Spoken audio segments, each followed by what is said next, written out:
A continuación, Noticiero Telesucesos. Clasificación A. Apto para todo público. Un noticiero pensado para usted porque se lo merece. Nos acercamos a la realidad desde diferentes perspectivas. Noticiero Telesucesos. Primera parte del Noticiero Telesucesos con las noticias más importantes del día.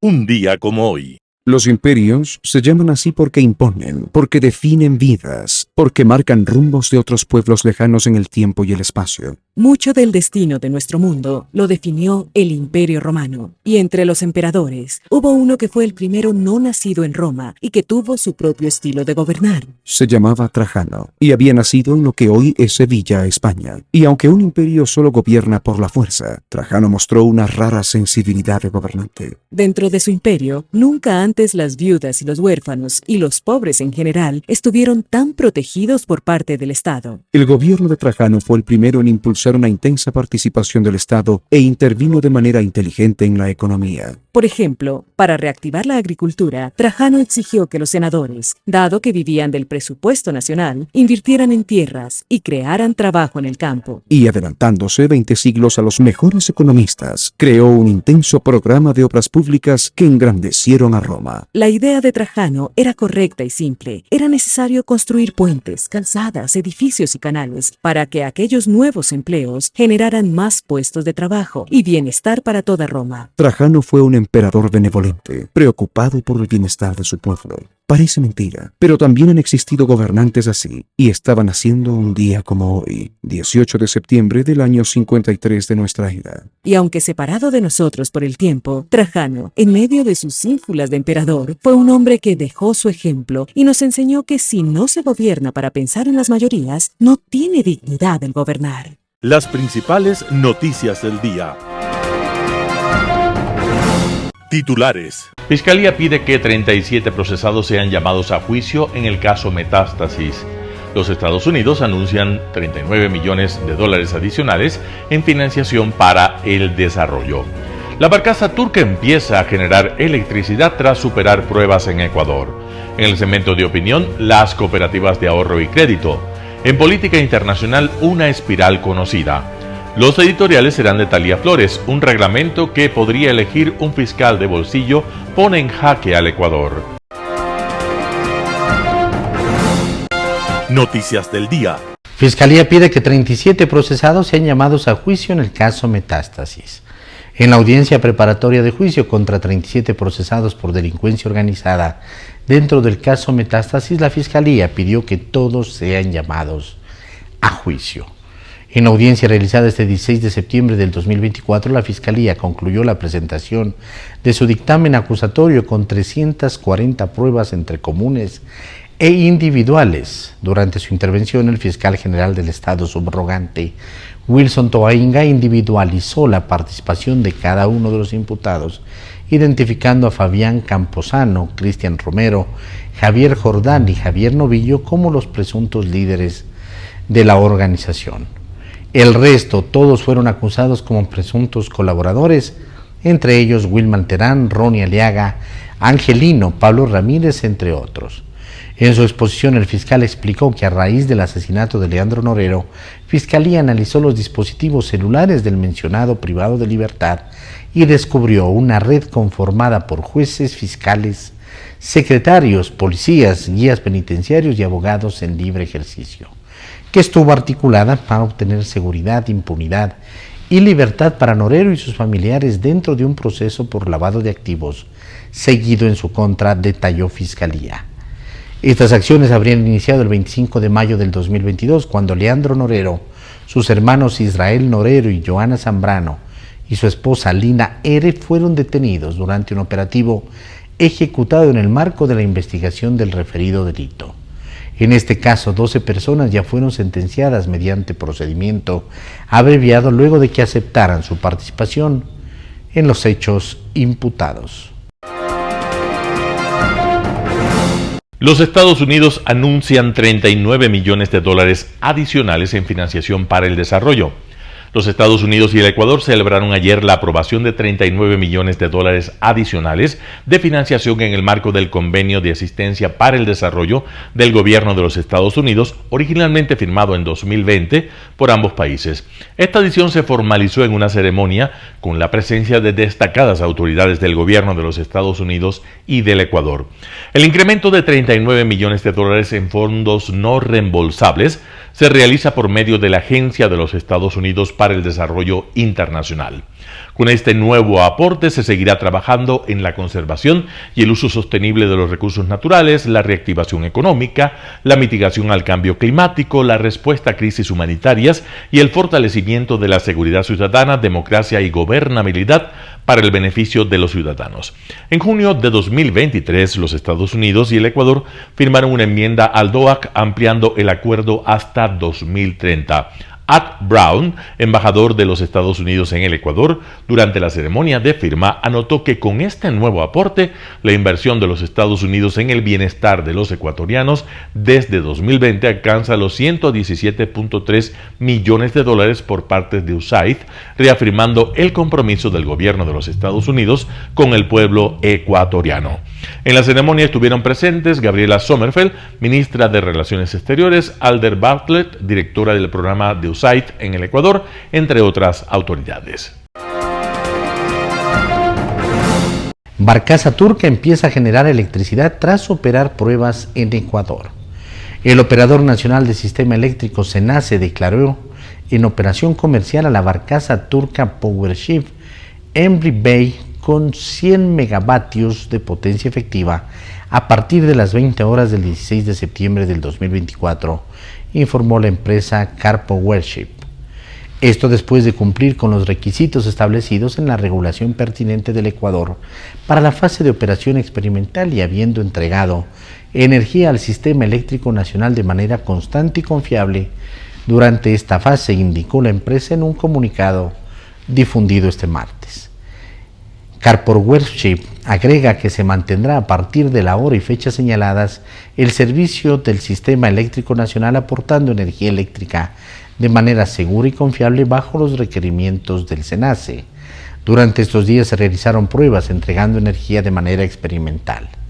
La barcaza está actualmente en el muelle que era de Ecuagram en el sur de Guayaquil. El viceministro de Electricidad y Energía Renovable, Rafael Quintero, indicó entonces que allí permanecerá por 90 días y tras ese tiempo la embarcación tendrá que retornar a las esclusas en donde inicialmente estaba planificado que se posicione para generar la energía a través de la planta. La barcaza tuvo que ser trasladada al muelle que fue de Coagrán luego de presentarse complicaciones en el acoderamiento debido a las corrientes laterales inusuales que se presentaron, lo que también postergó el inicio de las pruebas que en un principio estaban programadas para el 26 de agosto pasado. Entrevista del día. En Radio Sucesos estuvo Debbie Mucarcel Powell, candidata al Senado por la Florida, hablando sobre el panorama electoral que se vive en los Estados Unidos. Escuchemos lo que dijo. Bueno, lo que ha estado sucediendo aquí en el estado de la Florida, tienes razón. Donald Trump, que vivía en Nueva York, cambió su residencia en el 2018 después de que ganó la presidencia aquí y trataron de controlar la política en el estado con una supermayoría republicana en este estado, pero la realidad es que los votantes del estado son un tercio republicanos, un tercio demócratas y un tercio independientes, y lo que hemos estado viendo aquí es que la mayoría de los independientes en todas las elecciones que hemos tenido en el último año están votando por los demócratas, porque lo que ha sucedido es que este ya no es un partido republicano conservador como el de los años de Reagan, que mi madre me trajo a mí de Ecuador en esa época, en los 80. Se ha convertido en un partido sumamente extremista y radical de la extrema derecha. Y sabemos lo que significa en Latinoamérica tener partidos que son sumamente radicalizados de la izquierda y de la derecha, y ahora estamos enfrentando el peligro y ataques a nuestras libertades aquí en la Florida. Los hemos vivido por los últimos 2 años bajo este gobernador, donde están atacando el sistema de educación, están atacando el derecho al voto, han pasado leyes para hacérselo un poco más difícil a las personas, por ejemplo, que votan por correo, continúan diciendo mentiras sobre lo que sucedió en el 2020 y Rick Scott está liderando esta mentira. Continúa diciendo que Donald Trump le robaron el voto en el 2020. Rick Scott ha dicho que no va a aceptar, que no puede confirmar si va a aceptar el resultado de la elección ahora en el 24. Estamos viviendo en los Estados Unidos y justamente estamos viendo lo que está sucediendo en Venezuela con Maduro utilizando esas tácticas. Son sumamente peligrosas. Tenemos que proteger la gobernanza democrática aquí en nuestro país, en los Estados Unidos, para poder apoyar al pueblo venezolano, a los ecuatorianos que también han estado en el centro de estos ataques con la violencia que ha vivido el país por los narcotraficantes. Hay un crimen organizado en la región que es sumamente peligroso, pero por eso es tan importante proteger la democracia y las libertades aquí en los Estados Unidos. Importante, Debbie, bienvenida, saludos. Yo quiero preguntarle, bueno, si usted llega al Senado, ¿qué va a hacer para los migrantes ecuatorianos? ¿Habría alguna propuesta que usted tenga en mente si es que llega a ocupar el Senado en Estados Unidos? Bueno, lo primero que yo quiero hacer, que yo he estado hablando con ecuatorianos aquí para ver qué es lo que se necesita, es apoyar un acuerdo de comercio con Ecuador. Ecuador continúa pagando tarifas muy altas y no puede competir con otros países en Centroamérica y en Latinoamérica. Y yo pienso que para poder apoyar la economía, el crecimiento de la economía, el comercio en Ecuador, y Ecuador siempre ha sido un aliado muy cercano de los Estados Unidos, tenemos que hacer algo para poder tener este apoyo bipartidista. Yo estuve hablando con unos congresistas demócratas en la Cámara de Representantes para decirles que hay este acuerdo que tienen que apoyar. Yo pienso que es súper difícil en este momento pasar nuevas leyes porque estamos muy cerca de las elecciones, pero por eso, imagínate, no creo que va a haber nadie como yo que va a abogar más para apoyar a nuestros aliados, especialmente Ecuador, que tengo Ecuador en mi corazón. Ahora, usted fue la primera mujer sudamericana inmigrante en llegar al Congreso. ¿Qué se hizo desde esa posición por los migrantes? Bueno, una de los primeros proyectos de ley que yo pasé en la Cámara es enviar asistencia humanitaria a Venezuela, directamente a los NGOs en Venezuela, pero también a países como Ecuador, Colombia, que estaban absorbiendo los millones de venezolanos que estaban saliendo de Venezuela, escapando la dictadura de Maduro. Lideré también un proyecto de ley para aprobar el TPS para Venezuela, para los haitianos. Yo sé que hay ecuatorianos que en este momento están interesados de poder también tener un TPS, pero la realidad es que de la manera en la que está escrita esa ley es sumamente rígida y tiene que ser una situación extrema en el país donde las personas pueden obtener el TPS. Todavía en Ecuador tuvimos una elección donde hubo una transición pacífica del poder. Ha habido mucha violencia externa, pero es difícil poner a un país como Ecuador, que todavía hay estabilidad en este momento y que tiene que continuar así. Por eso yo creo que el comercio es importante y apoyar a la economía ecuatoriana, pasar el TPS. En Impacto Informativo, Jean-Paul Pinto, experto en seguridad, habló sobre el linchamiento que se dio en Cayambe el fin de semana pasado. Veamos la nota. Parecía lejano, ¿no es cierto? O sea, realmente gobiernos totalitarios, intolerantes, pero en eso nos hemos convertido. Y lo más triste de todo es que seguramente mucha gente apoyará este tipo de cosas y no es raro encontrar en los barrios de las grandes ciudades esos carteles de que cualquier ladrón que será cogido será quemado, será linchado. Es decir, ¿de qué nos asombramos cuando en nuestros barrios, cerca de donde vivimos, este tipo de carteles existen, ¿no? Entonces yo te diría que lastimosamente hemos ya bajado lo más bajo que podemos bajar. Significa que en el Ecuador no hay justicia, no hay policía, no hay militares, y los ciudadanos tienen que demostrar lo más bajo, los más bajos distintos que tienen dentro de sí, porque realmente lo que vimos me parece que supera cualquier ficción que podíamos haber imaginado, ¿no? Pero en otras ocasiones, porque el linchamiento no es nuevo en nuestro país, lamentablemente, en otras ocasiones la policía ha entrado a tratar de imponer el criterio de justicia convencional. ¿Qué significa? Que la gente no puede hacer justicia por su propia mano, porque si no iríamos al caos. Entonces escoltan a los presuntos sospechosos, los llevan ante la fiscalía, y claro, ellos sí tienen el derecho de investigar y ponerlo en la cárcel a los sospechosos. O sea, ¿por qué la policía procede de otra manera en este caso? Eso es un tema también interesante el que tú comentas porque habría que investigar qué fue lo que pasó.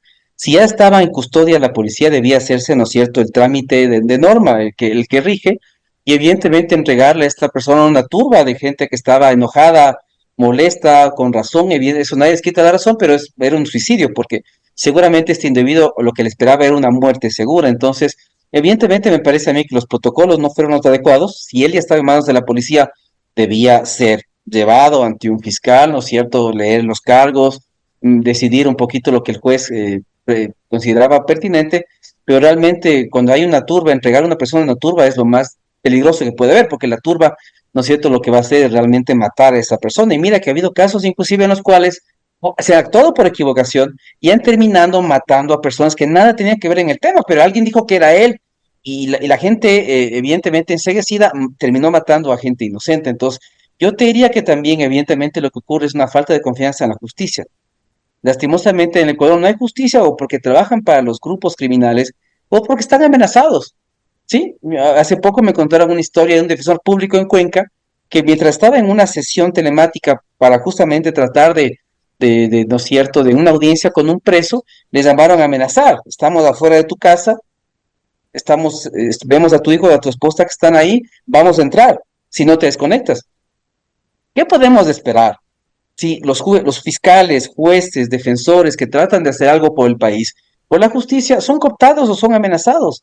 Edgar, entonces el problema es que la gente, claro, ve este tipo de cosas, piensa que no hay justicia en el Ecuador, evidentemente con lo que estamos viendo, los casos Metástasis y Purga, piensa que lo mejor es hacer justicia por mano propia. Entonces yo te digo, Edgar, pues, eliminemos ese poder, los tribunales, los jueces, los fiscales, y que cada uno se defienda como pueda, pero yo no creo que ese sea el camino, o sea, sería realmente un desastre, ¿no? La policía les reconoce a la turba compuesta por comunidades indígenas el derecho a la justicia indígena, que obviamente puede tener sus fallas y que de hecho no tiene la misma estructura del criterio de justicia convencional. Y además, mira que en el Ecuador esa justicia no indica que haya pena de muerte. En el Ecuador la pena de muerte no existe. Entonces, Claro. por más justicia indígena que exista, este ajusticiamiento no puede terminar en la muerte de los sospechosos o de los culpables. No, se les castiga. En otras veces hemos visto imágenes en las cuales han sufrido castigos, pero ninguno de esos ha terminado en una muerte de la persona. Es que hay que entender eso. Nadie está en capacidad de dar muerte en el Ecuador y pensar que puede salir libre, que eso en el Ecuador no existe la pena de muerte. Además, el único ente que tendría derecho a la pena de muerte es el Estado. Un panorama de noticias para su estatura intelectual.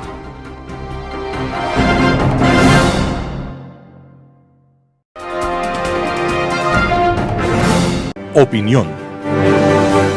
Estimados amigos y amigas, gracias por estar con nosotros en este programa de Telesucesos.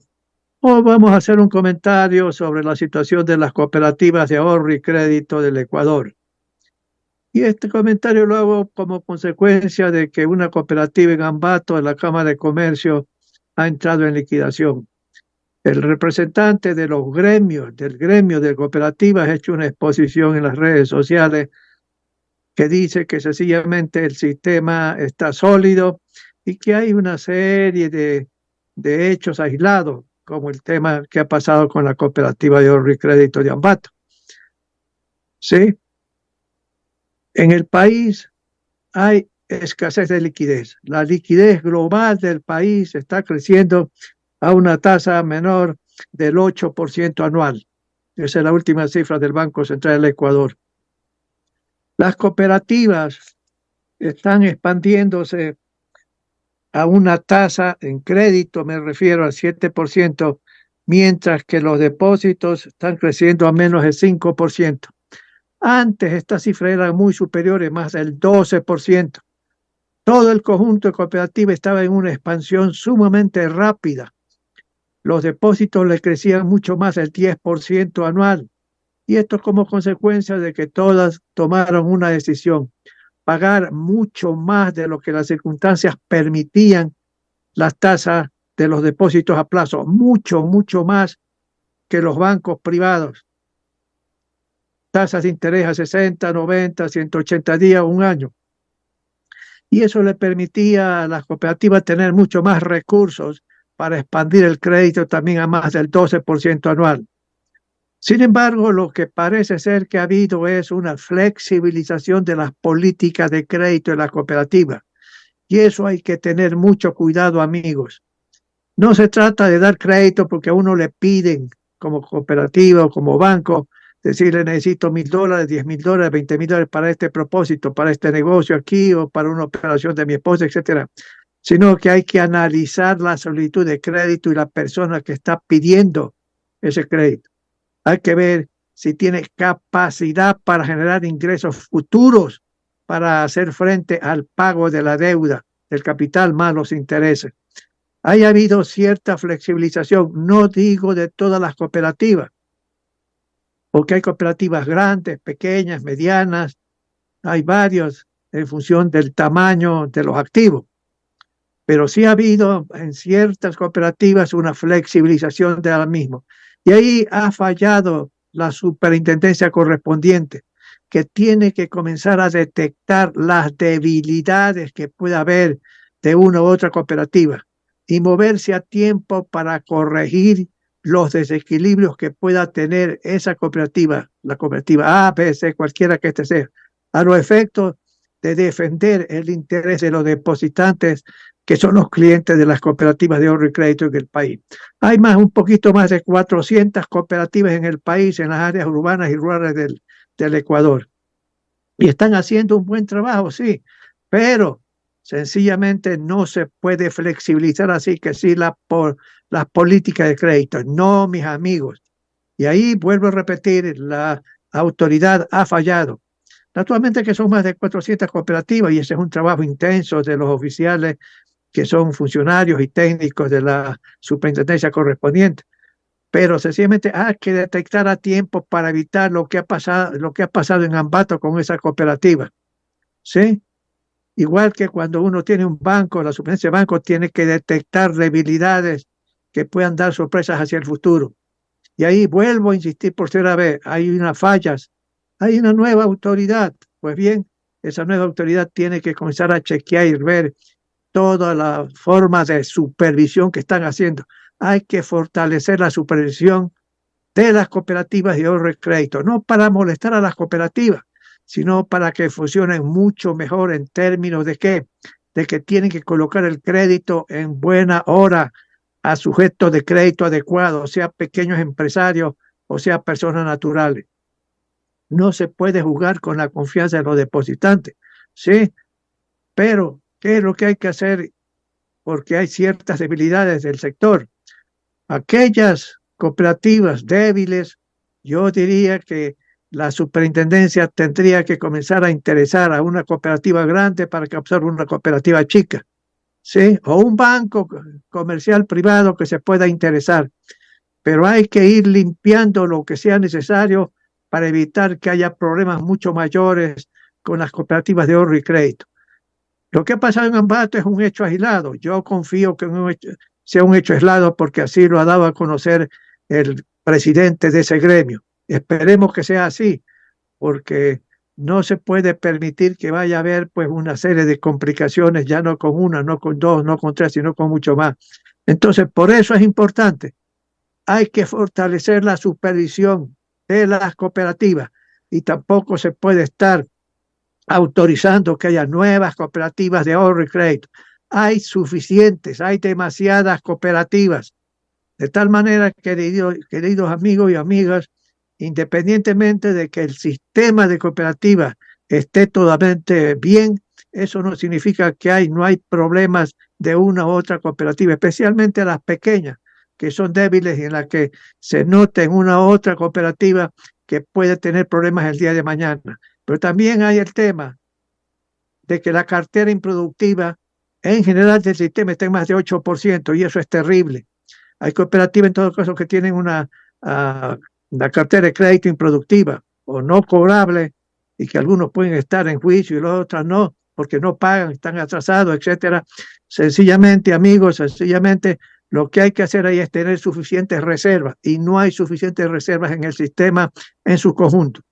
Hay cooperativas grandes que tienen suficientes reservas, pero la buena parte no lo tienen. Y hay unos que sencillamente tienen menos del 20%. Entonces, la autoridad tiene que obligar a las cooperativas que tienen que tener un coeficiente de cobertura de por lo menos el 100%.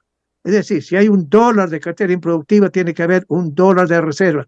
¿De dónde salen esas reservas? Sencillamente salen de las utilidades, ¿sí? Superintendencia, mejora tu supervisión, mejora tu intervención desde el punto de vista de la supervisión. Es necesario porque los depositantes de la cooperativa lo necesitan. Gracias, amigos y amigos. Nos veremos la próxima semana. Global Hoy con Alan Carney. Una espiral conocida.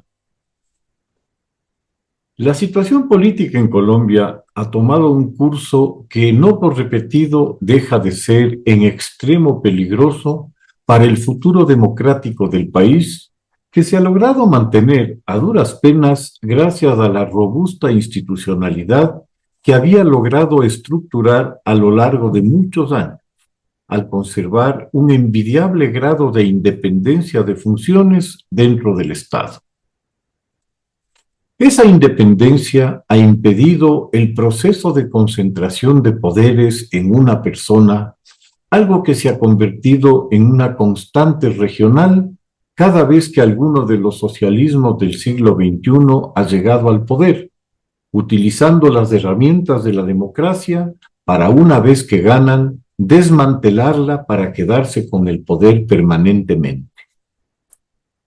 En Ecuador, el proyecto, como se denominó al intento de perpetuarse en el poder por 300 años, de acuerdo a la expresa declaración de su líder, al mejor estilo de lo que en su momento postulara Hitler para su Reich de los 1000 años, que con las justas llegó a 12, reveló a las claras esa intencionalidad. El presidente Petro, que llegó a la presidencia luego de una exigua victoria sobre alguien al que habría sido inverosímil no ganar, tuvo un arranque auspicioso, estableciendo alianzas con varios partidos en el Congreso y Senado, pues su bancada en ambos espacios no era suficiente para impulsar los cambios que él había ofrecido en la campaña, requiriendo el llegar a acuerdos, como en cualquier sistema democrático, para dar gobernabilidad al país. Desde el legislativo se impulsó una reforma muy necesaria al ordenamiento tributario, por la cual el gobierno recién entrante pudo tener los recursos necesarios para impulsar varios programas de corte social muy postergados por anteriores gobiernos. El alcance logrado en los acuerdos, extendido a la participación de figuras respetadas del conservadurismo y del liberalismo, tradicionales actores políticos en Colombia, fue decisiva para tranquilizar a los mercados y a los sectores productivos, con lo que se allanaba el camino para una gestión exitosa del gobierno entrante. Tristemente, un escenario democrático con una base legislativa amplia, al parecer no era parte del programa político de la izquierda más dura dentro de la que se inscribe Petro, quien se empeñó en radicalizar su gestión en un campo muy delicado, como es el referido al servicio de salud del país, cuya parte más importante está gestionada por el sector privado por medio de seguros privados que los ciudadanos contratan individualmente. El empeño presidencial por desmantelar aquel modelo para reemplazarlo por uno público, de cuya eficacia, como ocurre en general en Latinoamérica al menos, se justifican todas las dudas y el escepticismo, considerando las experiencias que con los sistemas públicos de salud se ha tenido.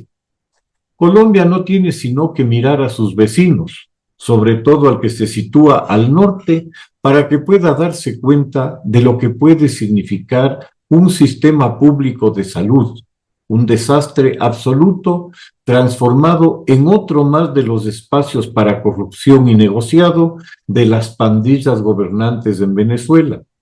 Y esto sin dejar de observar al sur, donde amplias capas de la población deben incurrir en dobles gastos en salud contratando seguros privados adicionales ante la incuria de la seguridad social convertida en caja chica del gobierno de turno y de la salud pública, verdaderas cuevas de Alibaba para negociados y pagos de favores políticos. El insistir en una reforma que ha mostrado su fundamental fracaso no puede sino llamar la atención respecto de las reales intenciones detrás de tal propósito. Y de nuevo, las coincidencias ideológicas que se hacen evidentes entre los regímenes que llevaron al colapso a los sistemas públicos de salud, con el de Petro, explican ese empeño.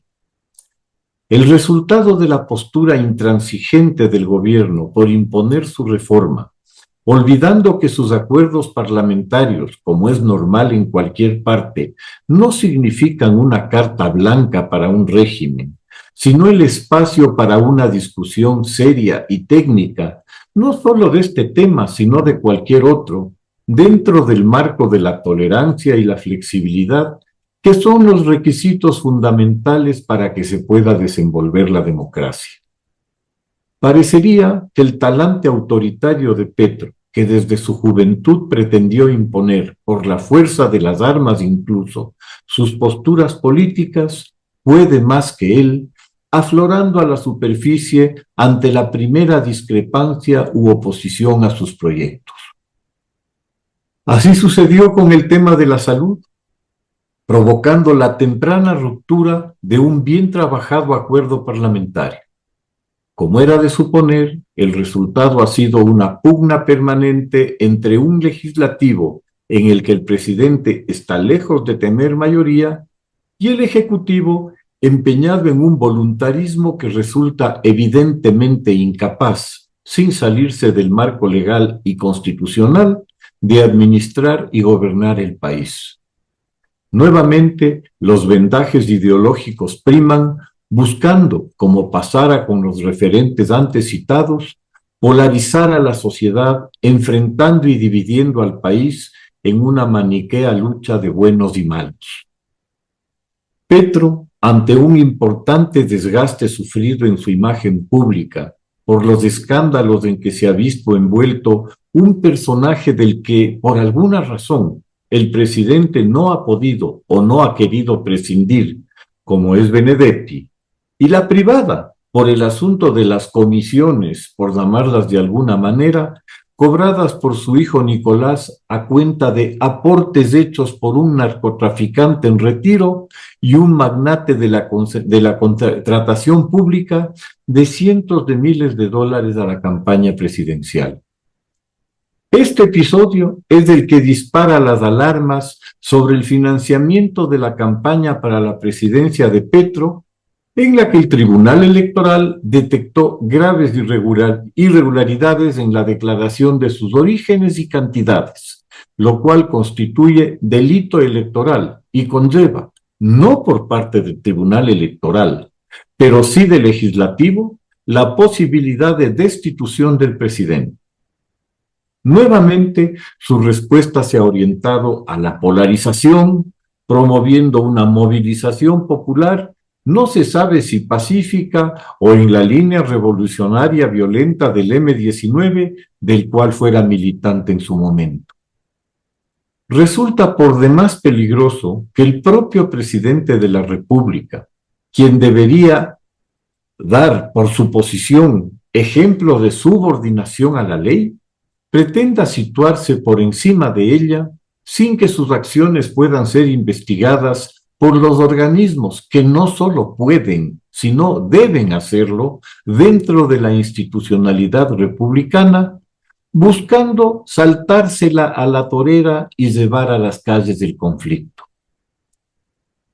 Mucho se habló respecto del escaso talante democrático de Petro cuando ejerció la alcaldía de Bogotá, pero el país resolvió darle el beneficio de la duda y lo eligió para ser presidente de una democracia, no para desvirtuarla y volverla en la dictadura que se vive al norte, en esa Venezuela que se le ha vuelto tan incómoda con el último y escandaloso fraude electoral. Es obvio que se le atraganta el decir que sus coidearios son unos delincuentes, y por más malabarismos que el canciller Murillo pueda hacer, queda a la vista la complicidad con un régimen dictatorial y delincuencial, entrando ya hasta en la práctica del secuestro, tema en el que los afines de Petro tienen una muy vasta experiencia. Con un gobierno entrando ya en campaña, se avecinan tiempos complicados en nuestra vecina que ojalá se resuelvan dentro de los marcos democráticos e institucionales. Muchas gracias. Editorial. Un reglamento que podría elegir un fiscal de bolsillo pone en jaque al Ecuador. Talia Flores, primicias. Solo la brillantez del filósofo y jurista francés Etienne de la Boétie, quien dijo hace más de 4 siglos que la obediencia del siervo será perfecta porque será feliz, da luces para intentar entender la complejidad del ser humano ejerciendo un espacio de poder sin la irrenunciable libertad. Resulta complicado imaginar que 2 vocales del Consejo de Participación Ciudadana y Control Social, que escandalizaron al país con un intercambio de epítetos y descalificaciones mutuas de un calado que hacía presumir un encono irreconciliable, no habrían calibrado la dimensión de los agravios que se profirieron. Eso sí, tampoco se puede descartar que, al tratarse de actores de reparto, en el teatro de la política, aunque ellos se crean protagonistas, no hayan tenido más alternativa que escenificar el papel que les fue asignado. En una sesión del Consejo de Participación Ciudadana y Control Social, el consejero Juan Esteban Guarderas alertó que el reglamento para la elección del fiscal general del Estado preparado por Augusto Verduga del correísmo propiciaría la participación de narcopostulantes. En respuesta, Verduga llamó a Guarderas pigmeo del gobierno y mamarracho. Pero, oh sorpresa, apenas días después, los 2 consejeros se reconciliaban y un inusual consenso se imponía en el Consejo de Participación Ciudadana y Control Social, y el gobierno y el correísmo hacían mayoría para aprobar el reglamento para elegir al nuevo fiscal general del Estado, que ha causado estupor. La historia reciente del país no registra unanimidad semejante entre los más reconocidos constitucionalistas y penalistas para cuestionar tal reglamento, que parece haber sido elaborado en los antiguos laboratorios del totalitarismo que dominó la nación durante una década. Consta de 77 artículos, entre los cuales hay unos que dan un poder extraordinario al propio Consejo de Participación Ciudadana y Control Social, restándole atribuciones a la Comisión Ciudadana de Selección, responsable de llevar a cabo el concurso, lo que resulta escandaloso, porque además, con un reglamento, se otorgan más poderes que aquellos que les da la ley y la Constitución. El Pleno del Consejo de Participación Ciudadana y Control Social no solo se reserva para sí la admisibilidad de los aspirantes a fiscal que le pertenece a la Comisión Ciudadana, sino que se constituye en la última y definitiva instancia para conocer las impugnaciones. Bajo la insólita amenaza de no pagar a sus miembros, se obliga a la Comisión de Selección a presentar al Pleno un informe por cada fase del concurso, mientras el Consejo se adjudica el derecho de aprobación de los informes de cada fase, declarar la preclusión de cada una de ellas y dar paso a la siguiente. La Federación de Abogados del Ecuador y el Colegio de Abogados de Pichincha consideran que el reglamento está direccionado para el perfil de un juez o fiscal, mientras criminaliza el trabajo de los abogados. Otros hasta sospechan que se buscaría que los penalistas no participen, lo que sería un total absurdo, ya que se estaría privilegiando a quienes se dedican a lo laboral, civil o societario. ¿Quién mueve los hilos del Consejo de Participación Ciudadana o Control Social? O lo que es peor, ¿quién maneja a los consejeros?, se pregunta la gente, y la respuesta es unívoca: los políticos, lo que ratifica que la creación del organismo en Montecristi, con el pretexto de la participación ciudadana, buscaba manejar todos los organismos de control.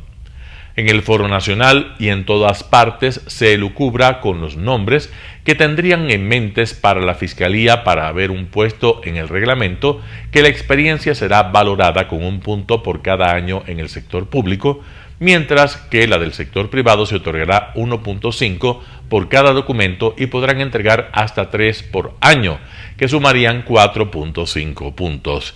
A quien posea un PhD se le asignarán 18 puntos, al que tenga una maestría 16 y al de una especialidad 14.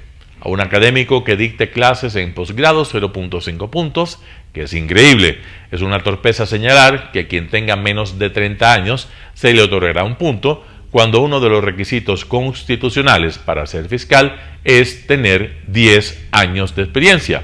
¿Alguien se gradúa de abogado a los 19 años?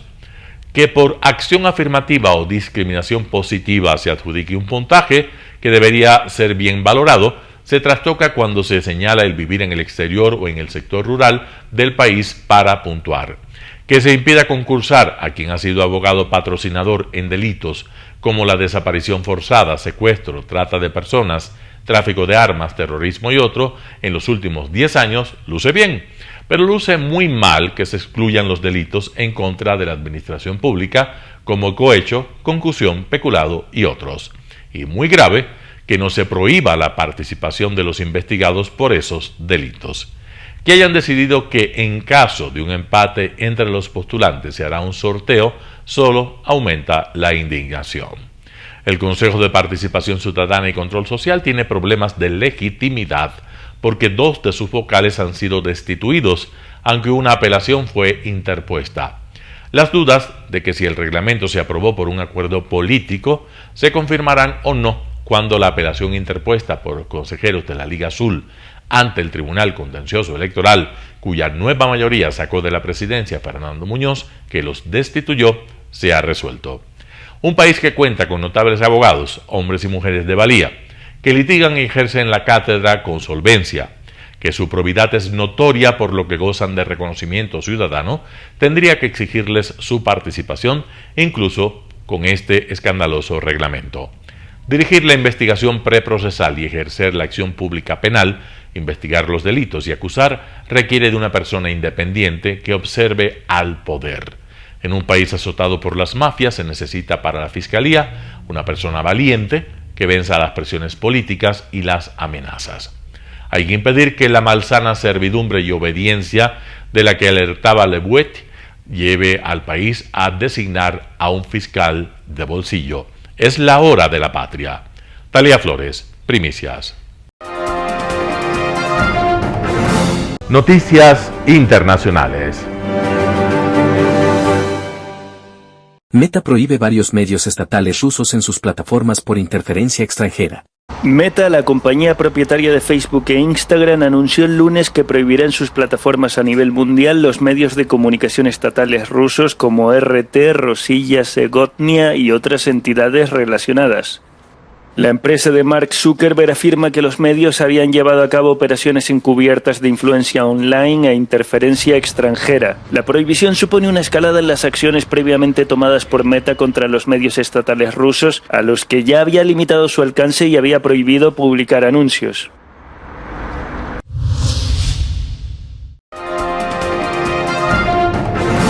Estados Unidos rechaza acusaciones de complot para matar a Nicolás Maduro. La CIA está al frente de esta operación. El Departamento de Estado rechazó las acusaciones de participación de la CIA en un supuesto complot para asesinar al líder venezolano Nicolás Maduro y desestabilizar su gobierno. Esto después de que las autoridades venezolanas dijeran que arrestaron a 3 estadounidenses, entre ellos un soldado de la Marina. En un comunicado, Washington calificó las acusaciones de categóricamente falsas. No especularía sobre por qué. Además de tomar estas medidas, los hemos visto hacer una serie de afirmaciones falsas en los últimos días sobre el motivo de su detención y creo que lo dejaré así. 2 ciudadanos españoles y un checo fueron detenidos también, dijo Caracas. El gobierno venezolano identificó al soldado como Wilbert Castañeda, definiéndolo como el jefe de la operación. Los otros 2 detenidos serían David Estrella y Aaron Butter Logan. a pesar de que Estados Unidos confirmó solo la detención del soldado. Esta es una situación en la que no tenemos exactamente una relación cercana con el gobierno de Venezuela, pero seguimos avanzando para tratar de reunir más información, para reunir información adicional. También España ha pedido más informaciones a Venezuela sobre las identidades de los detenidos. Madrid dijo que sus ciudadanos no eran parte de ningún complot. Jacopo Luzzi, Voz de América, Washington. Personas cuando son detenidos al principio no dijeron nada, luego ellos admiten ser de los organismos de inteligencia. 5 cosas que hay que saber sobre el aparente intento de asesinato a Donald Trump. El hombre sospechoso del aparente intento de asesinato contra el expresidente Donald Trump se enfrenta a 2 cargos federales relacionados con armas y podría enfrentarse a una condena combinada de 20 años de prisión. He is facing a charge of possession of a firearm by a convicted felon. That relates to something that happened about 20 years ago in North Carolina when he had a standoff with police, and also possession of a firearm with an obliterated serial number. Es posible que se presenten cargos adicionales a medida que continúa la investigación. Hasta ahora el motivo sigue sin estar claro, pero las publicaciones del sospechoso en sus redes sociales sugieren que tenía fuertes puntos de vista políticos, incluso sobre Ucrania y China. Supuestamente afirmó haber dirigido un plan de reclutamiento de voluntarios internacionales para luchar por Ucrania contra la invasión de Rusia. Pero los soldados ucranianos y los miembros de la Legión Internacional han denunciado las acciones de Routh.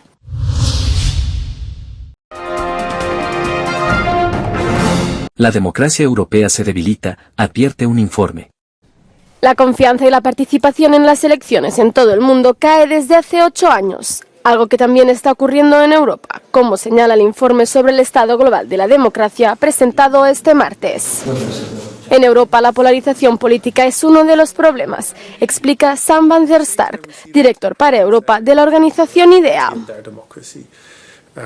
It's countries that have been in the news, but also a lot of countries that as an outsider you wouldn't suspect. Countries like Greece and Bulgaria and Spain and Portugal and the Netherlands and outside the EU, the United Kingdom. They're still very healthy, functioning democracies, but you see that in parts of the system things are cracking. And that's often because of the politics is really putting a lot of pressure on how democracy functions. There's more polarization, there's more pressure from political parties to say things need to change. And of course there's a lot of citizens that are dissatisfied by the way that democracy is delivering on their everyday concerns. Pero no todo son malas noticias para Europa. Según van der Stark, la mejora democrática en los países de Europa Central y Oriental está cerrando la brecha entre las democracias antiguas y consolidadas y las más recientes, ayudando a cohesionar Europa. Aunque el informe identifica 2 causas para explicar por qué la política pierde credibilidad. We've seen it in countries like France, Spain, the Netherlands, Bulgaria, all across Europe. There's been votes for the extremes that after the election stay out of power and people then wonder why go and vote at all. There's also the pressure from outside. So we see that there's forces such as Russia, but also other authoritarian powers that try to abuse this weakness that we're seeing to stir even more dissatisfaction. So there's a pressure from outside through disinformation, through cyber attacks on the elections, through foreign funding. Para van der Stark, en todo el mundo las elecciones son motivo de preocupación. Hay un 10% menos de votantes que hace 15 años y en un 20% de los comicios recientes el candidato perdedor no acepta el resultado.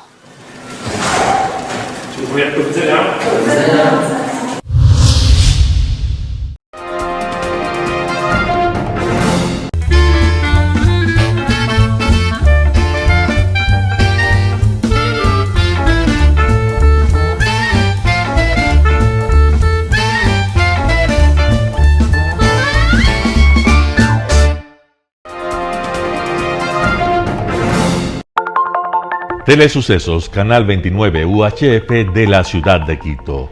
Un canal de televisión abierta, siempre inédito, para una audiencia especial.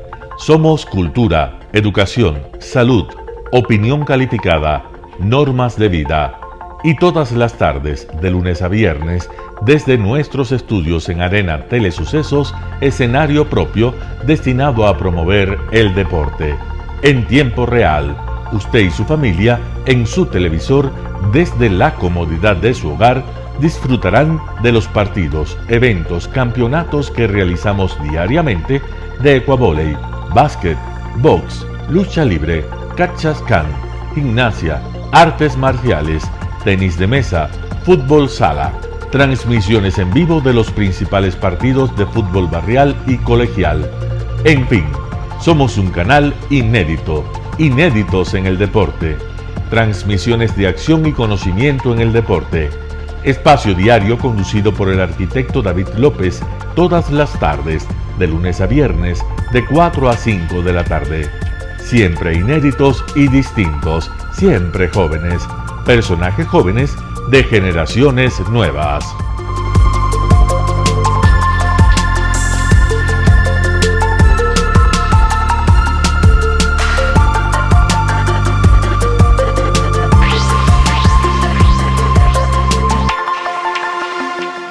El término arena dejó tiempo atrás de ser sinónimo de muerte.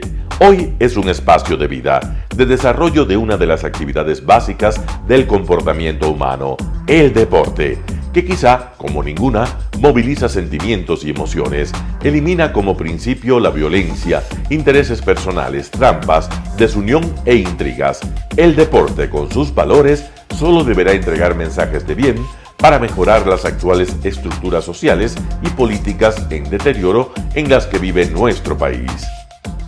Hoy entregamos a nuestra audiencia de la ciudad de Quito deportes y en especial a la parroquia de Calderón, uno de los sectores populares de mayor desarrollo de la ciudad, con una población estimada en 1 millón de habitantes que están en contacto diario con el canal 29 UHF, presente con sus instalaciones deportivas en Llano Grande, su centro de gravedad.